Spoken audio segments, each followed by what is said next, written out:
சொக்கனுக்கு பக்கத்திலே சோடி என்று வந்தவளே நூல் புடவையில் ஒளிஞ்சுக்கிட்டு நினைச்ச தாளம் போடணுமே.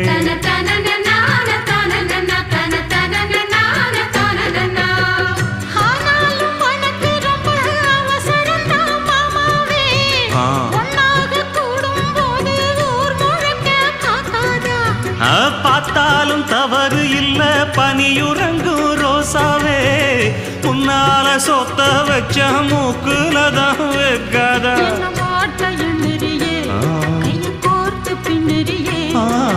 பாட்ட பாடி பல விதமா சேட்ட பண்ணுறியே.